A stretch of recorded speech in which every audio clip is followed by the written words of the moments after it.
Swagu and Big Pizzerk. Swagu and Big Pizzerk in the building. And we cranking up episode 3. Let's go!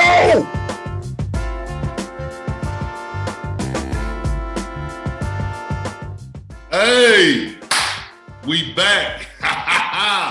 My brother from another mother. Hey, look, Swagu, I wanted to tell you this. Episode 3, we back. I'm trying to get my mind on everything that we're going to talk about right now, but you have to realize this. Sometimes I may drift off, okay? Why not? Why not? Who cares? I know, but you gonna care about this because one thing we have in common is food. And so as soon as Halloween is over with, my mind shifts right to Thanksgiving. Praise the Lord. We're not going to even talk about that right now because we have other episodes. We're going to dive into Thanksgiving. We're going to dive into fried turkey. We're going to dive into all of that. But we back. I want to say this. You know when your podcast is doing something, you know when you're really speaking to the people, is when you don't have guests. And you're sending out powerful messages, right? Hello. So powerful that you know who Ben Baller is? The top. If you don't know, find out. Oh, people know. And he has a podcast. A matter of fact, he has a podcast that won awards. He gave us a shout out. Shout out my boy Ben Baller. He said, as a guy that's been doing the podcast, I must say, Swagu and Perk is a must listen. Let's go, Ben. Podcast out there, and we cranking up episode 3. And then you know, let's go. You spent a lot of your life down here in Texas, and you know what we used to say: it's going down. It's Perk, I'm legit. It's Perk, going down. I'm legit rubbing my forehead because I'm trying to show off my new watch. That's the only reason I'm rubbing my forehead. Do your thing. I'm peeping the whole swag. I love this watch, man. Hey, we back on here. We episode 3. You know what I mean? Great vibes, soul cleansing, whatever you want to call it. But you know we got to dive right into it because we got too much to talk about today. Perk, where we going? Where we going? Start it off. Where we going? We gonna start off on a little basketball. We gonna start off on a guy who I think is a 280-pound version of a legend of Akeem Olajuwon. Oh. His name is Joel Embiid.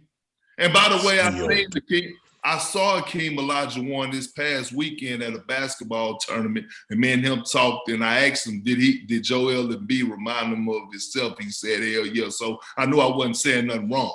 But Perk, you don't be lying. You don't be lying. They want to say you be lying, but you don't be lying.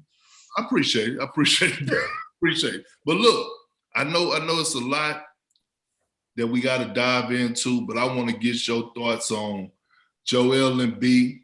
He is vaccinated. Mm-hmm. He has entered the COVID protocol. He has COVID. And, last year, during the bubble, we watched him go to his Range Rover, going to the plane. He was in the full-out suit. And he was protecting himself and things to that nature. I want to get your thoughts first because I like to go to you when it comes down to basketball. I want to get your thoughts because I know you're ready to say something about Joel Embiid, and we could dive right into the Sixers because they coexist, obviously, and they chemistry. So let's go ahead. Start us off, big bro. Well, it's unfortunate. Let me say that, number one.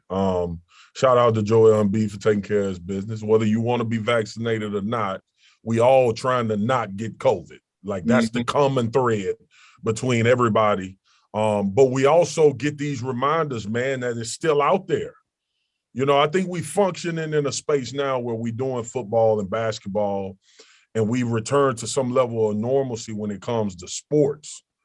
But we also are reminded by some of these hits, especially when there's big-time players that literally are the face of their franchises or teams that have to sit out games because of COVID.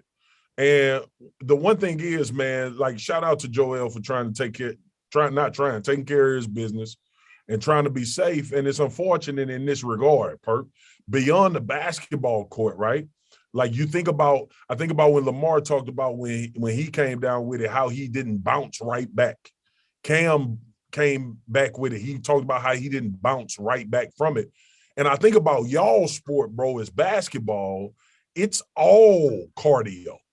Mm-hmm. It's all, your respiratory. You got to be physically. And look, let's just be honest. Like Joel Embiid ain't known for being the most in shape dude in basketball either. Right. True. So there is a level of, first we got to touch the human side of it, right? The level of concern, because we all, like, even when these guys come down with COVID, we all assume, we talk about it in terms of, well, he can be back in 10 days, or in the NFL, if you're vaccinated, you can come back in 5 days with 2 negative COVID tests. If you're non-vaccinated in the NFL, you got to sit out 10 days regardless of what your test come back as. But we got to start kind of contextualizing this a little bit. And like, first and foremost, I hope these dudes okay. Come on.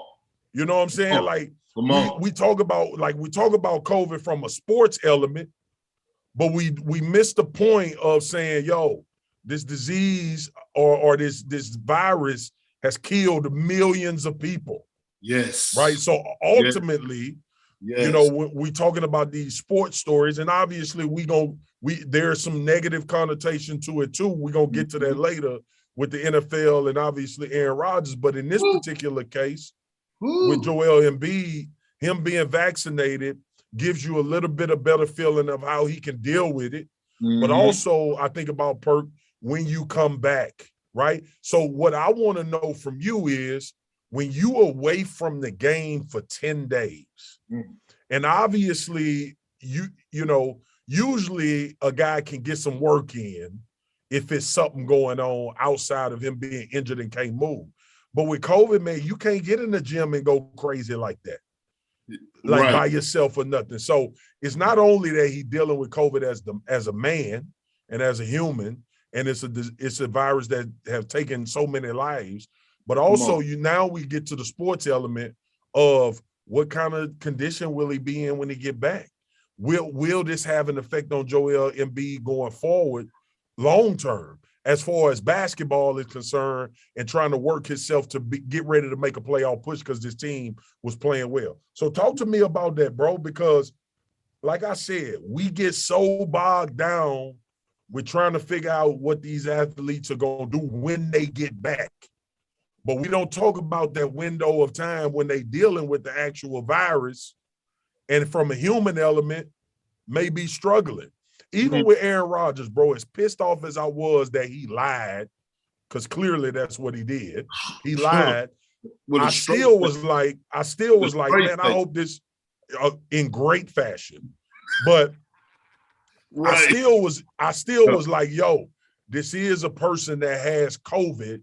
And COVID is taking lives. So I'm going to go in on Aaron Rodgers about what he said and misled with. But I also am a human. And the other side of that is, man, I hope the dude all right. Like, I hope he don't have to, go through any extenuating circumstances. But talk to me about Joel Embiid coming back and dealing with this, and the Sixers. Well, when you look at Joel Embiid, and I always say this, anytime you from the game, period, and not being able to work out, it's going to take time for you to get back to your normal self, even when you get back on the court, right? Yeah. And when you take a situation like Jaylen Brown, a guy who recently just had COVID. Now, his first came back, he came back and dropped a 46-piece wing dinner, hibachi style, teriyaki sauce. Yeah, they put him on the hibachi table because he was cooking. Now, after that, he struggled a little bit because he said that he still felt a little different, like his body felt different. He said that night he felt great. And then all of a sudden he was like, man, I feel sluggish. I watched Jason Tatum go through it. So anytime that you're away from the game and you're not able to get game reps, you're going to struggle. Because I always say, you can't get into basketball shape unless you play basketball. Right. You can't get a routine and get your rhythm back unless you're actually out there playing basketball. So guys could do all the working out individually, which in this case, Joel can't do nothing. So I expect him to come back and probably have to ease his way in. But again, I'm a role player. I was a role player. This dude is something, generational. He's generational. So he possibly can come back and put up 20 and 10 like it's nothing because he's just that damn talented. Right. But when I look at Joel, one, I hope that he overcomes this and come out of the protocol and get over COVID and get back on the basketball court. Because not only do the 76ers need him, the NBA needs him. He's must-see TV. A 7 foot, 285-pound version of Akeem Olajuwon. Yes, sir. Skilled. Between the legs, hezzy, half spins, turnarounds over both shoulders, up and under. I mean, his footwork is ridiculous. And the big fella can hoop, Perk. The big fella can hoop. He can ball, bro. He's a hooper. He a hooper, bro. Yeah, see, you have basketball players, but he's a hooper. You can drop him off anywhere in America. The Wellness Center, LA Fitness, Rucker Park. It don't even matter. He's going to put up buckets. But look, I will say this. A lot of people out there are worried about the Philadelphia 76ers that now that Joel Embiid is going to be out. But I'm here to say I'm not one of those people.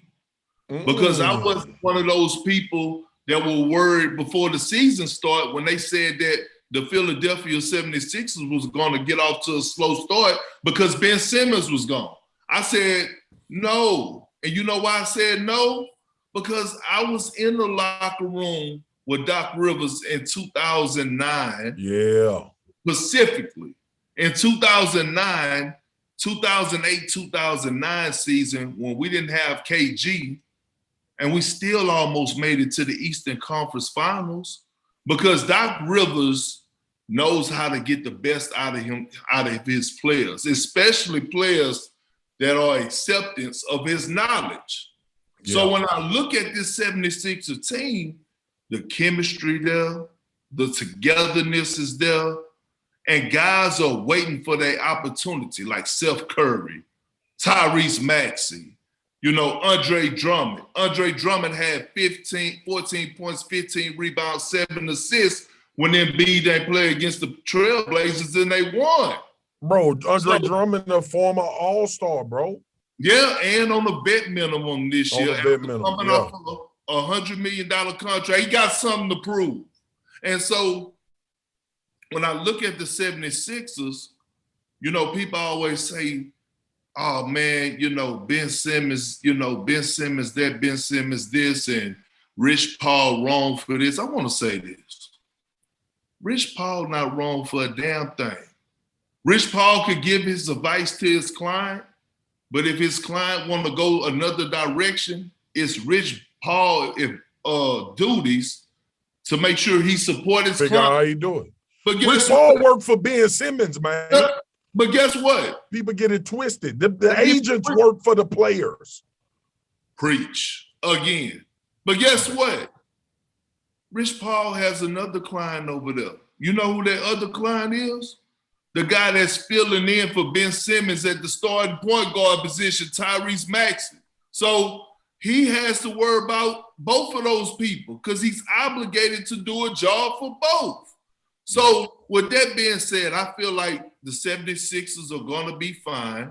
All they have to do is stay above stay 500 till Embiid get back.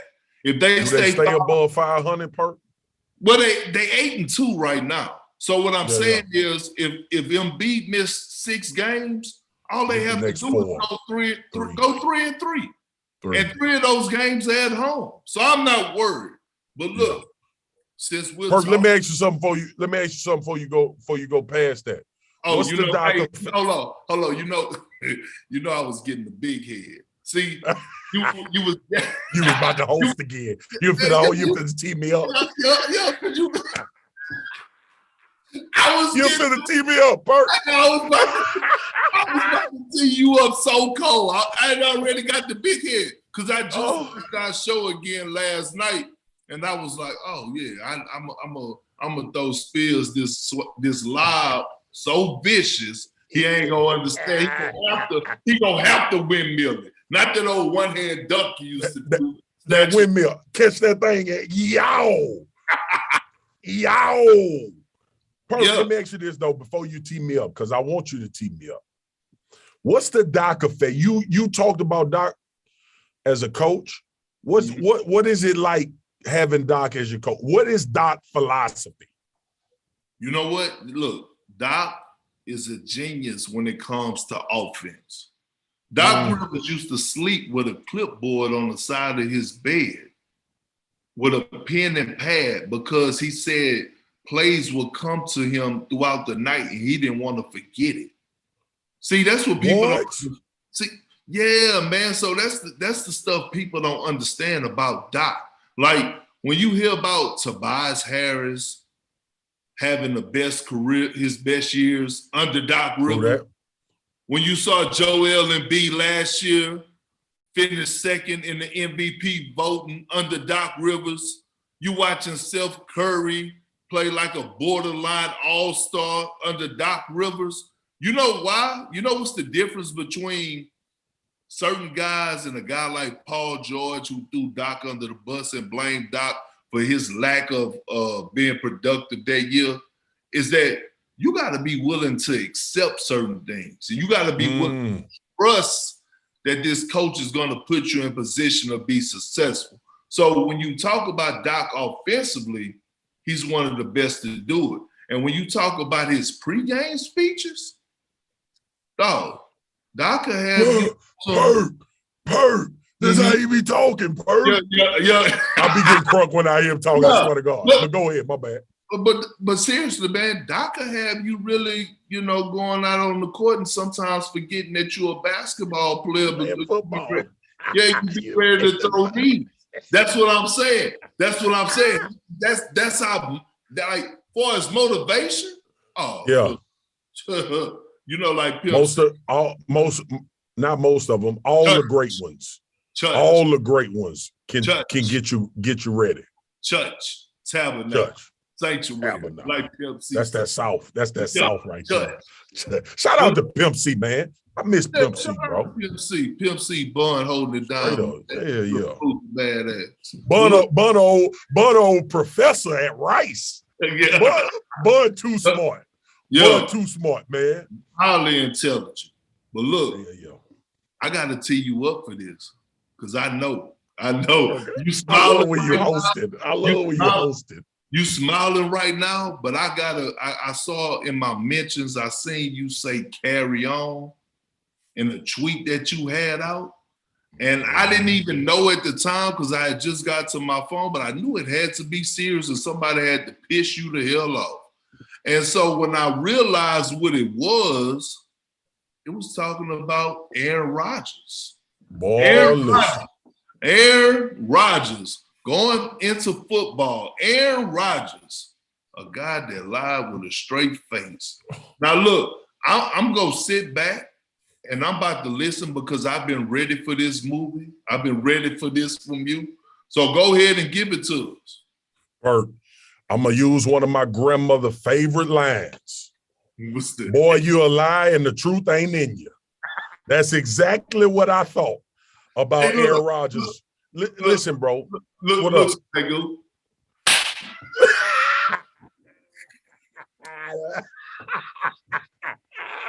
Boy, listen.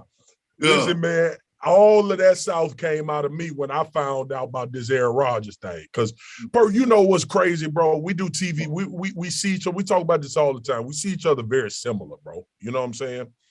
Like, we got respect from our peers, but I don't care if you don't like me. Like, that don't matter to me. I just don't care about that, right?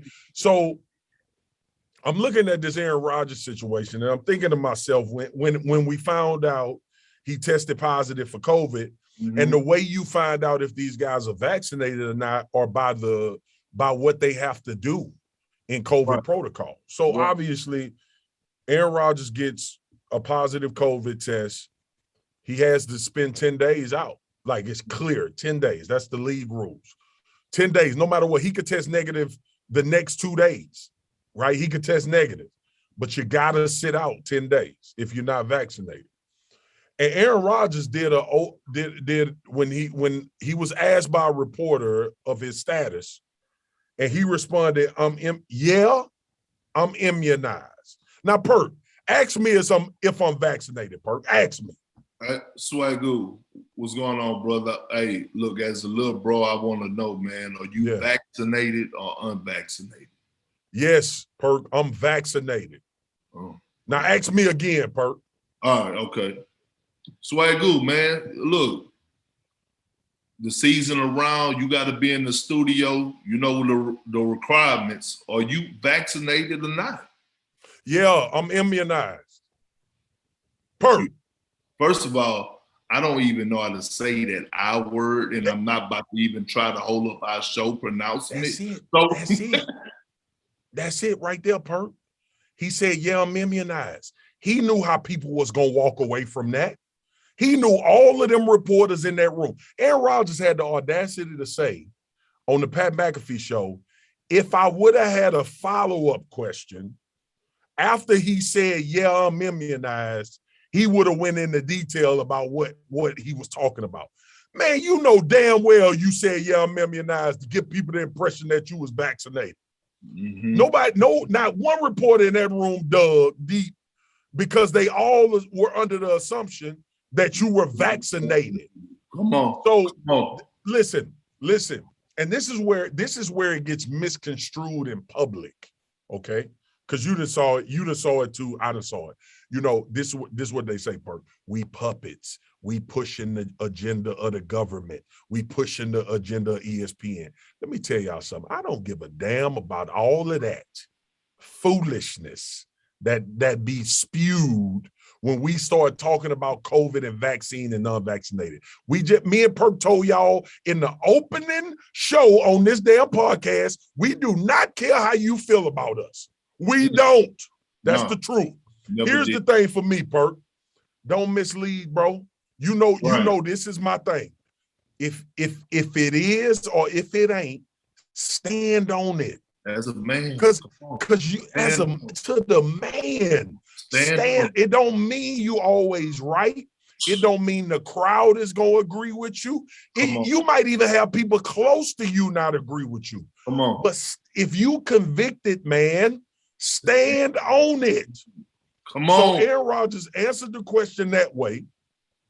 He went on Pat McAfee show and then started saying all of this bull crap. Okay? I saw like this man say he talked to Joe Rogan about how to get ready for COVID. All right? Cool. Joe Rogan is phenomenal. His podcast phenomenal. He has some phenomenal guests on with a lot of information. Okay? But I'm not gonna call Joe Rogan to find out how do I fight COVID. I ain't doing that. Come on. Aaron Rodgers, apparently, he's cool with doing that because they friends. All right. The second thing is this, man. Like now it transitions into he wasn't wearing a mask during media. Right? Yep. And Aaron Rodgers said on McAfee show, well, if I'm Perk, how many times you done heard this one? Why I gotta wear a mask if everybody else in there wearing a mask?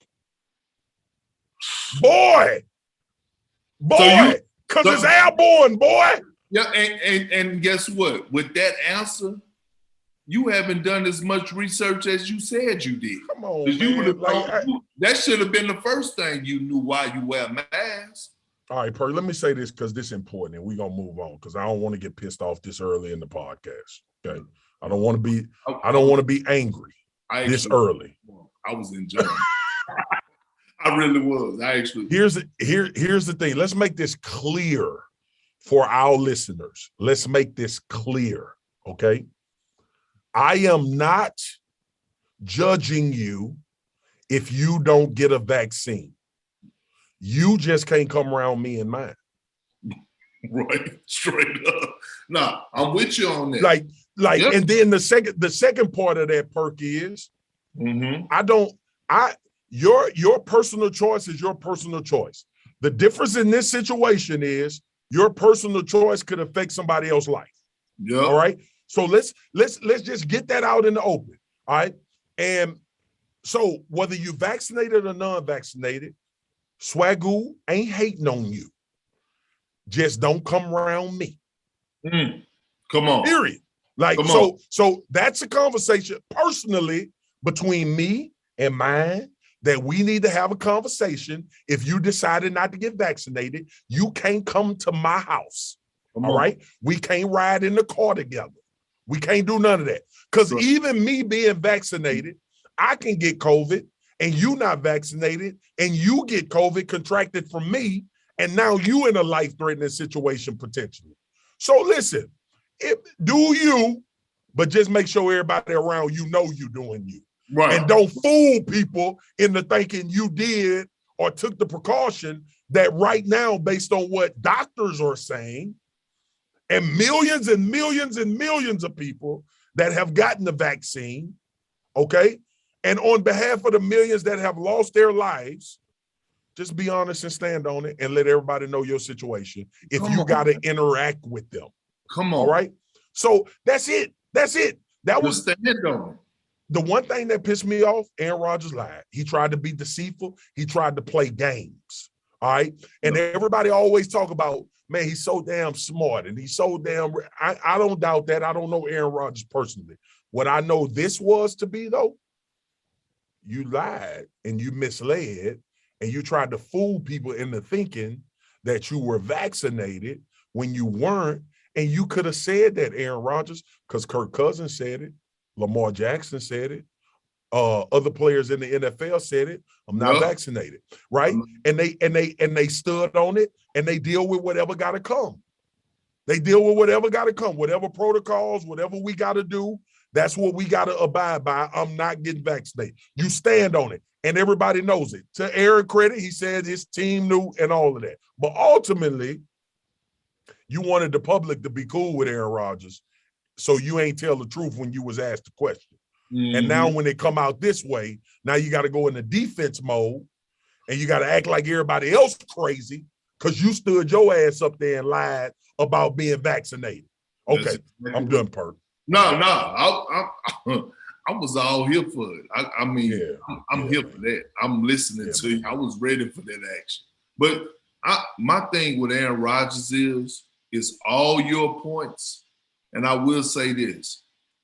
He has to have some type of consequences, meaning he have to be suspended. And you want to know, let me break it down to people like myself on why I believe he should be suspended. And when I say people like myself, because I'm going to break it down in layman's terms, okay? You remember growing up, your parents, your mama, your daddy, your grandfather, your grandmother, auntie, uncle, because growing up, you caught whippings by everybody. It was just part of it. It take a village to raise a child, and Miss Betsy across the street could pull the belt out of a switch and whoop you if they caught you doing something wrong. It took like 3 villages to raise me and you, but it's all good. It's all good. So you, with your parents and grandparents, and even us now as parents, when a child does something, and I'm not calling Aaron Rodgers a child, right. The example, and you go into the room and you want to have this conversation, whether it's about grades or just say it's about grades. The one thing that pisses a parent off is a child that lies. I might have the intention on going in there and you might be getting in trouble, or I might have been getting in trouble. But if I told the truth, I done saved myself a lot of ass whippings, okay? A lot. But when you lie, you ain't saving that ass whooping. So you gonna get a whipping and a punishment.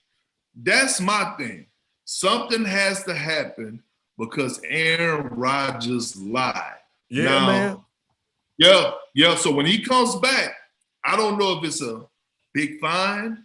I don't know if this is suspension. but something has to happen because he lied. Perk, Now, listen, that's what this is about. This ain't about being vaccinated or non-vaccinated. All right, because people like to get, you know, we live in a society now where people want to interject something else so they can soften what we actually talking about, right? Mm-hmm. Like, so the common theme would be to make this about being vaccinated, non-vaccinated, and y'all puppets and y'all pushing the agenda. Man, we don't care about that. What we care about is if you're not, just tell us. Right. Or if you don't want to tell us, just say, I don't want to disclose that and leave it up to our imagination. But don't lie. Don't lie. Like, don't lie. Just don't do it. Don't do it, man. I tell my kids all the time, Perk, to your point. Hey, man, it's going to be a lot easier if you tell the truth. Come on. You still got to deal with consequences if you did something bad. But if you tell the truth, then I might, if you tell the truth, then you know what? I might sit back and say, you know what? I get what you're saying. I get what you're saying. And I understand it, and I did the same exact thing. And now the conversation and the repercussions are gonna be a little bit different. But look, since I'm swagging up today on this host, swagging on these boys, Swagu style. Look, we going from one MVP of one league, and I gotta talk about a former MVP of another league. God darn this one. I know where you're going. Where you're going, and it hurt you a little bit. It hurt me a lot bit. Is that okay? We make words up. So it hurt me a lot. Yeah, it hurt me a lot bit. Okay. And this one, because this is the Brody. This is a guy that I went to war with. This is a guy, and not just the guy, we're going to talk about the team that he plays for as well. This is actually the father of the godfather of one of my kids. Yep. So, but at the end of the day, he knows, like I know, I got a job to do. Okay? I got a job to do. And guess what? I'm not about to crucify him. I'm just about to dive into how I feel about what's going on. Okay, so, and I'm unapologetic about it, okay? I'm just letting you know. All right, so here's the thing. We're talking about my boy Russell Westbrook in the Los Angeles Lakers and how they're sitting at 500. Swagu, they sitting at 500. By the way, two of those losses are to the Oklahoma City. Yeah, man. The Oklahoma City Thunder. So when I look at the Lakers, man, and I look at Russ, and I look at what's going on, I'm trying to put everything together, okay? First, I want to jump on the Lakers. What the Lakers have to realize is they have possibly six, I believe six, future Hall of Famers on their team. And I know 100%. They're a little old, but they have six. So what they become? They become eye candy. So let me give you a little definition of what I mean, or a little example of eye candy. I'm a window shopper. Yeah. It's just like that. A little definition of eye candy. So let me say this. My freshman year is an example of this. My freshman year in high school, you know what I mean? I was eye candy. You see what I'm saying? I was eye candy. Big sexy. Yeah, 6'7", 215 pounds, incoming, a freshman fresh on campus. Knowing I'm starting on varsity. I had an older cousin, a girl cousin that was in the 11th grade. You know what I mean? And her friends used to say, baby, who is that? Baby, who is that? My little cousin. So this is what I'm saying. When you eye candy and you hot, right? And you the talk of the school and you the talk of the NBA, what you gonna get? You gonna get people best shot every day. So every day I had to get my mental together because I knew I was going to school and I was going to get their best shot. What they was, hey, Perk, let me carry your books. You know what I mean? You need some work to be done. I'm going to get their best shot. So they was aggressive. They wanted to carry your books. They was aggressive, Perk. Yeah. Mm-hmm. I had to carry books. Yeah. So what ended up happening was this. I get to school, my first couple weeks, we get progress reports every, I believe, 3 weeks or 6? Yeah, 3 weeks, right? You every get 3. 3 weeks. Yeah, that's old school though, Perk. I don't know. Right. That's old. Yeah. So my first progress report was horrible. You know what I'm saying?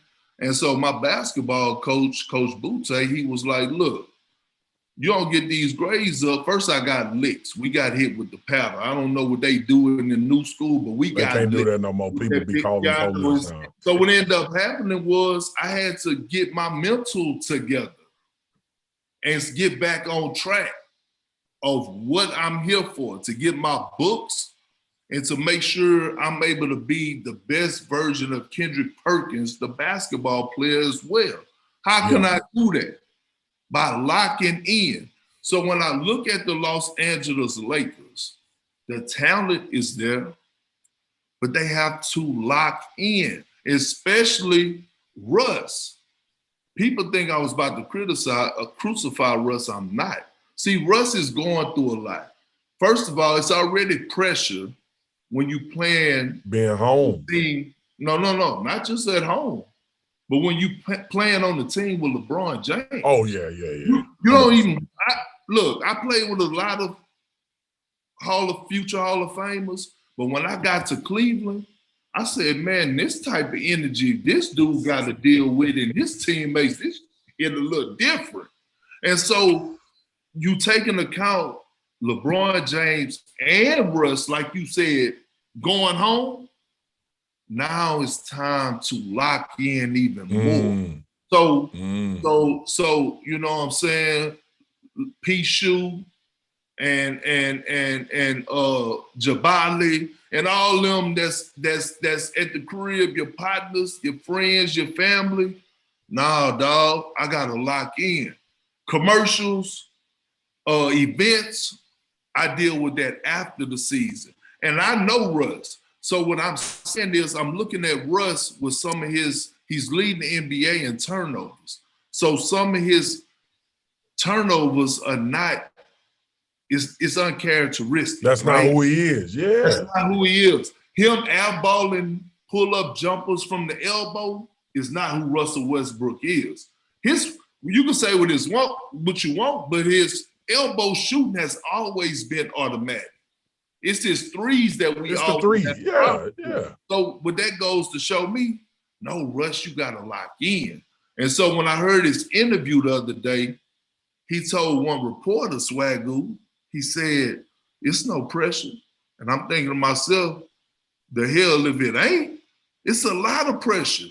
You asked for a trade from the Wizards to go home to Los Angeles to team up with LeBron James and Anthony Davis to do one thing and one thing only, to get your ring. So yes, it is pressure because being on the contender, that's pressure. That's pressure. So I just feel, this is my personal belief, that Russell Westbrook is going to lock in. Russell Westbrook is going to be better, and the Lakers are going to be better, but they have to lock in. No more outside distractions. I need to hear what you got to say about it. Brody, this was my fear with the Lakers, man. Mm-hmm. Obviously we had all the conversations about how they would coexist, especially him and LeBron, two ball dominant guys. And that's a whole nother X's and O's thing that you can get into weekly on NBA Today. What is that, Perk? 3 p.m. Eastern? Yeah, 3 p.m. Eastern. You know 3 p.m. Eastern. Hosted by Malika, Yeah. Y'all fire over there, by the way. Y'all fire. Y'all got a great show.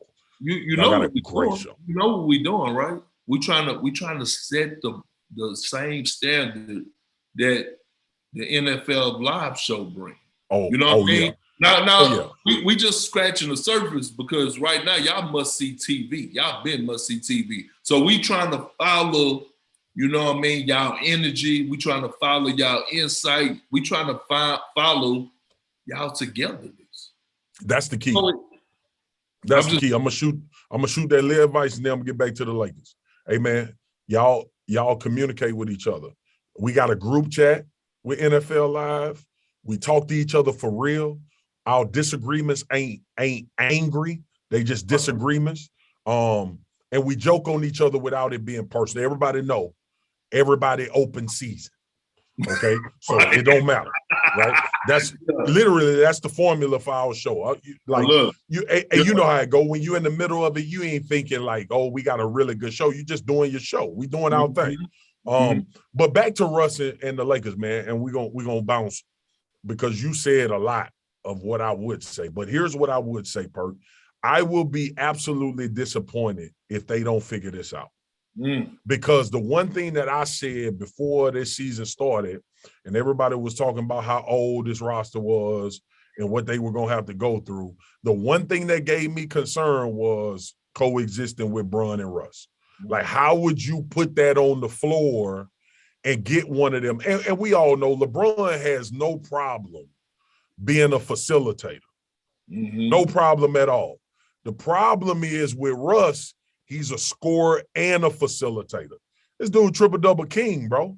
Yep. Like he ain't never, for the last, 8 years, Russ made it go everywhere, right?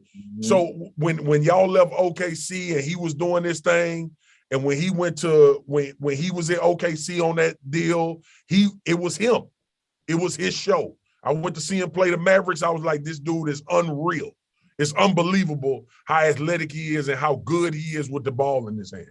But here's the thing with the Lakers, and I'm going to go. If they don't figure it out, if they don't figure out, one, how to coexist with each other, if they don't figure out the gravity of the moment, because you mentioned Russ, but Carmelo also need one. All right, and that was the idea of getting them over there. Dwight got one, AD got one, LeBron got one, Rondo got one. Like, so the two guys that have been perennial superstars, top 75 players in the league, need a ring. And somebody in that, and you know what gives us hope is that we've seen LeBron mold that thing, and finally it started to look like it's supposed to look. That's what give everybody pause, not to panic. But the bottom line is, to your point, Russ, Melo, locking in, but also buying into what you need to be to win a championship. Just for this 1 year, bro. Just lock in for this 1 year and be what you need to be to win a championship. Come on. Perk, I know you got something. Go ahead. No, look, one thing about it is when you dive into your basketball analyst, I already know what you about to say because you know the damn game. So when you say that, know what word came to mind? Sacrifice. Sacrifice, bro. Sacrifice whatever you got to sacrifice. And that's not just on the courts. No. Stats-wise. Sacrifice whatever you got to do off the court because what you're trying to accomplish is greater than one individual. Yes, man. That's it. That's it. And it's hard as hell to do it. If you got any doubt, you ain't gonna win no championship. You ain't gonna win it. You ain't gonna win it. I won one in college. I didn't win one in the pros. You won one in the pros. That's the highest level. But I know when we were on our way to win a national championship at LSU, there was no doubt every time we stepped on the field, we was gonna win. None. That don't mean you gonna win them all, but you can't have that doubt. You can't have that doubt. Everybody got to buy in, man. Everybody got to buy in. I like you hosting. What we talking about next? As we talking, I'm processing because it ain't no teleprompter. You know what I mean? I'm going straight from the dome. So, we talked about basketball. We talking about sacrificing. We talked about championships. Now we need to talk about the championship of the NFL, the Super Bowl. Oh, man. We need to talk about the Super Bowl because I'm going to lead with this. Right now, I don't know who's winning the Super Bowl. And I need you, I need you to dive into what transpired this past Sunday with the Buffalo Bills, the Dallas Cowboys, Jacksonville Jaguars. What's going on with your guy? Okay, my from guys, LSU, Joe Burrow. What's going on with him? What's going on with the 49ers losing to the Cardinals? No D-Hop, no Kyler Murray. No Kyler. I need to know, man, because I wasn't upset because my team won. It was two people that was really upset. Two type of people that was upset. Yeah. The Cowboys fans, Lord, they were upset.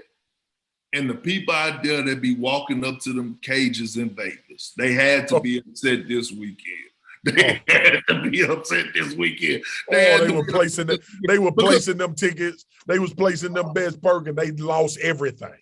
Do you realize I read a story that a guy betted $685,000 that the Rams were just going to win and beat the Titans on Sunday night?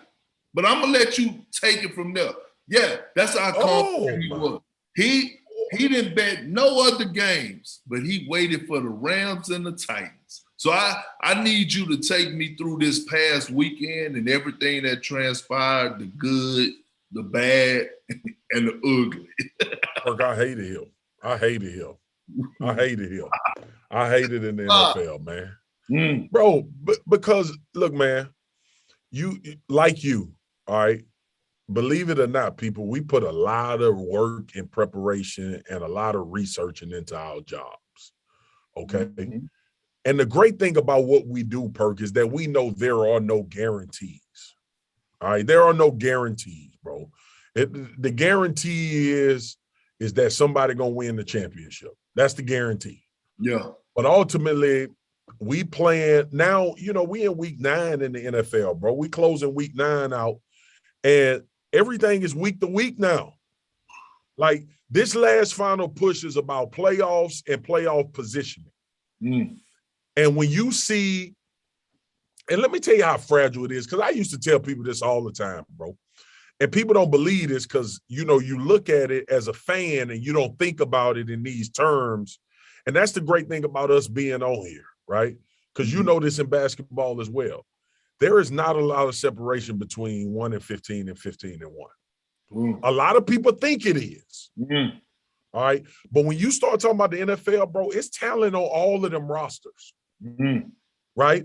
Now, you might not have best quarterback, you might not, but football is football. I sum it up in this way. We watch leads dissipate. We watch teams lose that we don't think it's going to lose. Right. Because football is about a few plays a game. See, it ain't like basketball. In basketball, y'all go on runs.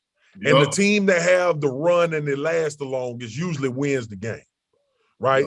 Yeah. But in the NFL, man, you look at a series of 70 to 80 plays, but you could pull 5 or 6 out of there that tell you why the team won the game. Usually that's the case when you reviewing the game. All right. So take Dallas, for instance. You think you can roll your helmet out there, you're gonna win because you've been having success. Denver was like, nah, we're gonna punch you in the mouth. We're gonna see if what we doing work. And we're going to stay with that until you figure out how to stop it or either if you can counter it. Dallas never could. The Jacksonville Jaguars said, yo, Josh Allen, we coming after you. You either going to beat us by 50 or we going to win the game, right? They made 2 or 3 plays. They had an interception in that game with D Ford. They had an interception by Josh Allen, the defensive end for Jacksonville, all right? I look at Joe Burrow in Cincinnati, drunk on success, couldn't handle it. Played well for 3 to 4 weeks. Now, Teams are coming into that stadium. You know what teams are saying, Perk? What's that? Cincinnati good. We just can't walk in this stadium and think we're going to get a win. And now Cincinnati can't respond. That's just like Dallas. Dallas thought Denver was going to come in there thinking it was Dallas from a year ago. And Dallas that has the big letdowns and make the mistakes. So the Cowboys was like, Denver ain't going to really come in here with all they stuff. Right. But no, bro, you were 6-1. You are being haunted now. You are being haunted. When you play for the Celtics, y'all got people best games. You being haunted. Yeah, you being haunted. So that's what makes the NFL great, but that's what makes the NFL crazy as hell, bro. Yeah. Like we see Green Bay without Devontae Adams and Lazard and Valdez Scanlon go beat the Arizona Cardinals. We see the Arizona Cardinals, to your point, without Kyle and DeAndre Hopkins go mollywop the San Francisco 49ers. What they did to mollywop them. You know what I'm saying? So bro, take college, for example. LSU took Alabama to the brink. LSU ain't nowhere near as talented as Alabama right now. They took them because football, and that's why it's the greatest game we got in this land, bro. It is. It's because the margin for error is very small, and any given Sunday. It don't matter what your record is. Don't matter who your ask the Chiefs if winning carries over. They getting everybody best shot and they not responding. You look, bro. The Chiefs won. Let's get hey. The Chiefs won. The Chiefs won. The Chiefs scored 13 points and won the game 13-7 without Aaron Rodgers playing. Come on. That's an L. That's an L. Morally, that's an L. So I'm going to go here with this, Perk, because I want to hear you, because I know you be, like I be dug in on basketball, you be dug in on football. No, but you speaking right now. It is the separation between good and great is realizing you got to be great all the time. Good is something you try to be, but you don't always get it. Great is something you are. Good is something you could be every once in a while. Great is what you are. So greatness is about consistency. It's about rising to the occasion every time that presents itself. Man. And it's also about being dominant when you're supposed to be. My old basketball coach, the coach that taught me so much about life, Joel Hawkins at Southern University Lab School in Baton Rouge, them state champ, we used to mollywop folks, Perk. You know, we used to run them up. He used to tell me all the time, used to tell us all the time as a team. And it was it was simple, Perk. You got to win the ones you're supposed to win. Ooh. He used to tell us that all the time. Oh. Because the ones you don't know if you can win, you find out about yourself. But the ones you're supposed to win, you got to go win them. You got to go win them. You got to go win them. And in the NFL, man, we get a chance every week to reform what we think about teams. And then we just waiting for the dance. We waiting for the playoffs. Because all you got to do is be better for 3 to 4 Sundays or Saturdays. And that's what make football the dopest, because the last seed in the playoffs can beat the 1 seed in the playoffs because they just had a better 3 hours. They just had a better 3 hours. You know what I'm saying? And don't get a chance. Yeah. It ain't no 7-game series. And I'm not gonna dive in there because that could lead into a whole nother conversation and a topic that I was wrong about. So I'm gonna leave that alone. That I was absolutely wrong about, and I'm gonna say I was tripping. You know how we say I was tripping. Okay? You must have said the NBA better than the NFL. Yeah. Championship was harder. Yeah, I said that, but You know, sometimes, you know, hey man, players mess up, okay? All right, man, because our game do or die, Perk. It ain't, you know, it it ain't no tomorrow. I told you I ain't want to dive into it. I know. All right, my bad. I'm gonna go into hosting because I want to hear your wisdom on this. So this Travis Scott concert, or Astroworld is what I think they called it. You know, I'm only up to this stuff because I got a 14-year-old daughter and a 12-year-old son. I know. But man, this situation is a loss of life, okay, which is the most important thing. Perk, here's my thing, bro. And I want to hear you speak to this. Man, sad. Like I mentioned, I got a 14-year-old daughter and a 12-year-old son and an 8-year-old daughter. And this social media and these stars, these world-known stars, they have an effect on their followers in real life. I'm not talking about on Twitter. In real life. I'm not talking about on Instagram. In real life. In real life. And in real life, bro. And I talk to my kids about this all the time and we said it on the last podcast. Don't let that social media fool you. Mm-hmm. All right. Don't let it fool you. But I talk to my kids about, you have to be conscious of not only your surroundings, but what you're watching, what you're listening to, and what you're saying. Okay. Mm-hmm. And I love rap music. All right. Mm-hmm. Rap music ain't never made me go out and shoot nobody. It ain't never made me put no drugs in my system. I like the music. Okay. It's a vibe. I bump to it. But I also got to acknowledge that you got young, impressionable minds that see, now we have more access to stars because of social media, right? You can see them day to day. You could DM them. Sometimes they might hit you back. So we got fans that they think they are family to these people, man. Mm-hmm. And unfortunately, that leads to a lot of situations where when they actually see these people in person, they go out of body. Yeah. You know what I'm saying?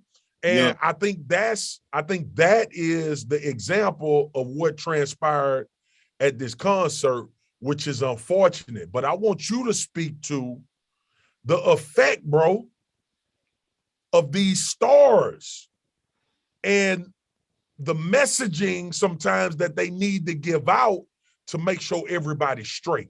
I ain't saying it's their responsibility to get Joe Blow family straight. It ain't their responsibility to get your kids to act better or get your kids to stop doing something. That's not their responsibility. That's your responsibility in your house. Absolutely. All right. But when these guys have interaction, when they have these concerts, when they have a chance to interact with these fans, man, sometimes I just be wanting to give them and some of them do. Like, I don't want to fishbowl these guys and be like but these youngins out here following, holding on, listening to everything that y'all saying, man. Come on, man. I think they need to be conscious. They need to be conscious of the effect that they have when they get in a setting with these young folks and with people that fight, because it ain't just young people, it's grown people out there acting stupid too. Yes. That they gotta just be conscious of it, Perk. They gotta be conscious of it. It's a different time. And if Travis Scott would have told everybody to take their shirt off and jump in the pool, that's what everybody would have did. Everybody was gonna do it. You know what I'm saying? So yeah. I just want this podcast to kind of share a little message about, hey man, just be conscious of what you're doing out there, because folks latching on to it. And you know what? To all the entertainers and everybody that's a public figure, you're right. It's about being conscious, but it's also about caring. Yeah. You know what I'm saying? And situations, man, it comes down to, you know what I mean? Like, if that was your child out there, what type of advice you want them receiving? You know what I mean? How, like, people lost their kids, dog. Yeah, man. People lost their children. Perk, this serious, bro. Their children left out of their homes, left out of their dorm rooms to go see Travis Scott and didn't make it back. I just wanted to touch on that topic, man, because I thought it was super important. Okay. Now let me go to my soapbox because we're gonna get the hell out of here. Go ahead. Do what you do. Right, man, there was a situation that transpired in the NFL, okay, in the Carolina Panthers game versus New England Patriots. Guy by the name of Brian Burns, defensive end, sacked Mac Jones. And when he sacked Mac Jones fumbled. Brian Burns gets up to try to go get the fumble, and Mac Jones grabs Brian Burns' ankle and twists it. Now, Perk, let me tell you something, dog. First of all, that's the kind of stuff make you just want to run up on somebody and slap their ass to sleep. To be honest with you. Like, when I watched it, bro, I played defense in this league for 9 years, bro. And when I would hit dudes low, I ain't gator rolling. I'm reasserting my grip and trying to hold you so you can't move no more. Not about to roll you. I'm not doing it. You know why? And I know some dudes lose consciousness and they just out there trying to get a dude on the ground. But, man, we played it. Bro, you in the NFL now. We played this game a long time, bro. Every man out here trying to take care of their family and provide and do something they love doing in their livelihood. And when I see stuff that look like that jeopardizes another man being able to do what he loved doing, but also provide for his family, I get really pissed off. I was about to curse, Perk. I get really, really pissed. It's just like in basketball. When you see a dude going for a layup, man, don't run under that dude's legs. Don't run under that, yeah. I don't care how much you don't like him. You know, I don't care if he got 45. Don't run up under his leg. You know better. You know what I call this, Brody? The code breakers. Mac Jones was a code breaker. Yeah, he broke the code. He broke the code. And when I see it happen, I call it out. And Mac Jones. That's what we do. Listen, bro, I'm going to tell you this too. Now, I don't know if it's the same NFL that I played in, okay? And I'm going to drop the mic to you after I say it. I don't know if this is the same NFL. I don't know if the same energy, the same type of degree of get back.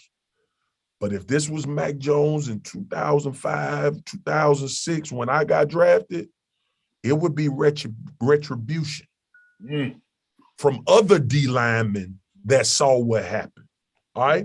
Now, here's what I'm not for. I ain't for you going out there and trying to rip Mac Jones' ankle off or rip his head off.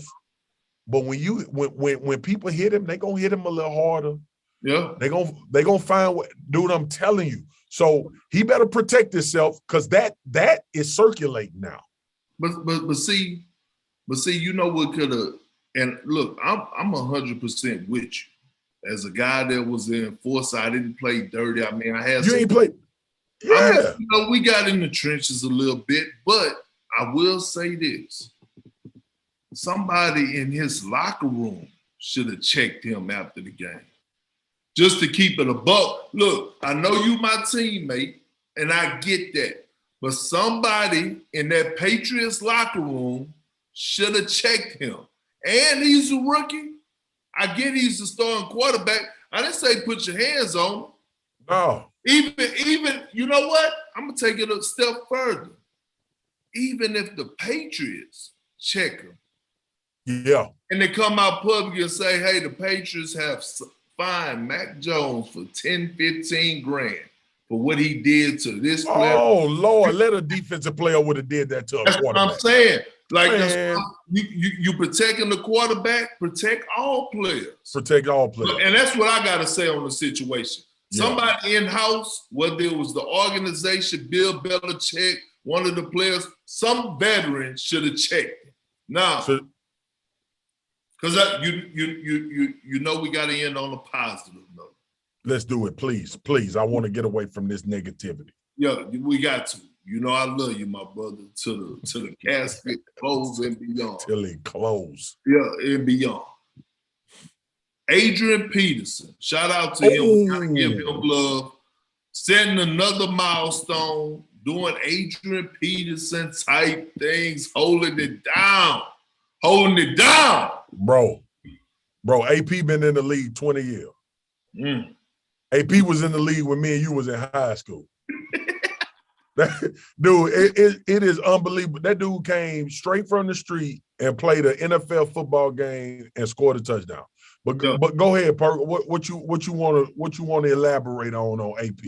Well, you know what? I just want to give him his flowers. We ain't got to dive deep. That's know what he did. We know what he did last night. It was special, and we don't have a problem with giving a brother his flowers. He got to have it for reaching or passing, having those milestones. We got to.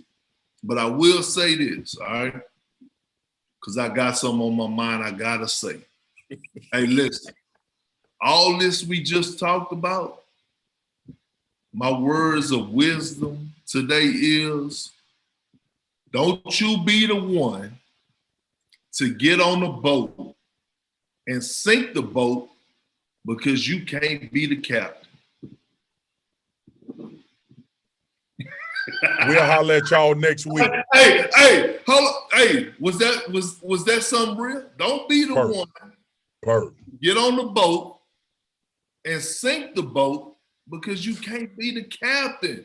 It's okay. It's all right. You don't have said it. You said it earlier in the show. Church.